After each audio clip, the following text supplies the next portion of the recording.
So, I put a tweet out into the Twitterverse asking for the best books the fantasy genre has to offer that were released in 2019, so that at the end of the year, when I do my best of 2019 review, I can say I did actually read the best the genre has to offer and can give the best list possible. As a result, I got some amazing recommendations. Some things that were on my radar that got bumped up my TBR, some things I wasn't even aware of that are high on my TBR now. And one of those is the first entry in this series, Never Die, by Rob J. Hayes. I'm going to start color coding the backdrop in my reviews, so you guys figure out how positive I'm being and start assigning the colors, because I have a system, and it's up to you to find out which color means what. Obviously, red, bad, green, good, blue, different levels of good. You'll figure it out. You get it. But this Asian-inspired fantasy story is an interesting ride, and I can't wait to dive into it with you here. So I'm going to recommend this to a fairly broad audience. Basically, if you are a fantasy fan who likes a lot of action and is just down for basically an opening sequence that is as really intense and well-written as most standalone fantasy novels climax at the end of the story, then this is the one for you. This isn't open with violence and then let's just have action almost every step of the way and then conclude on action as well. Now, a lot of people, when I say that, are going to assume, oh, so this is just all action and I don't need to care about the characters, I don't need to think about the plot.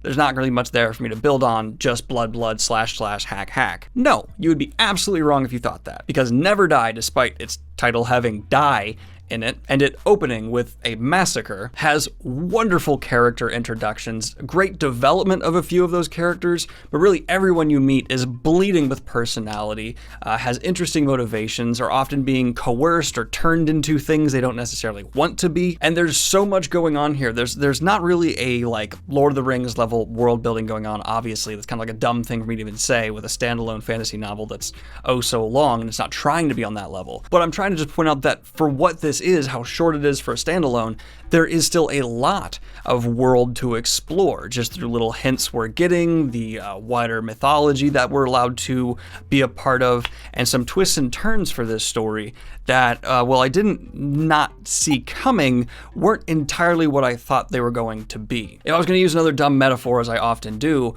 I would say I expected Never Die to be a dirt trail going to that location over there. And well, the path kind of went the route I assumed it would and arrived at the destination I thought it was going to. The trail itself wasn't made up of what I thought it was going to be. Instead of a dirt path, it turned out to be cobblestone. That metaphor's weird, but I stand by it again. Let's hope it lands. I'm not familiar with Rob J. Hayes, so this is my first work of his. I can't speak if this is typical to his style or if it's something that's completely outside the normal, but I really enjoyed it, and I liked the style that was on display here. An author who's confident, it seems to me, in the way they write action, the way they write dialogue, the way their humor is presented, but still is willing and able to put in a lot of emotional beats and moments that will resonate, I feel, with most readers. Now, if I had to have some criticisms, the humor, well, I did like how boldly it appeared in the pages.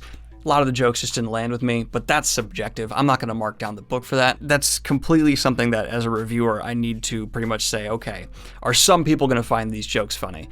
And 100% yes, especially I believe if you are of the typical like anime style humor, Never Die has that type of humor prevalent for sure. The only other thing that might alienate some readers is the plot itself and the execution of this story.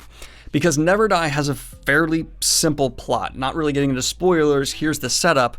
We need to go do this thing, and we're going to pick up party members along the way to go do this thing. It's very, if you're familiar with the medium, video game-esque, how you slowly build your party, you get to the end goal, and then you execute that end goal. And it feels like that. And a lot of video games are criticized for being incredibly repetitive with how you add the party members. Never Die is a bit rinse, wash, repeat in terms of, yes, you're just adding people to this group as the story progresses. But each character we're introduced to has such a presence in the page and they interact with the group in such a new, fresh way that I'm actually just looking forward to these people joining the party. It's actually so well handled character-wise, I don't necessarily stand by the criticism of the plot because this plot actually allows for these characters to come into play. It's an odd balance, but I felt it works. I think a lot of people might disagree with me, and that's fine. But in terms of fantasy authors I'm going to be keeping an eye out for, Rob J. Hayes has made the list. So breaking it down, what I really did enjoy was the quality of the execution of acting, the time and tact put into character development, the mythology around the story that's happening.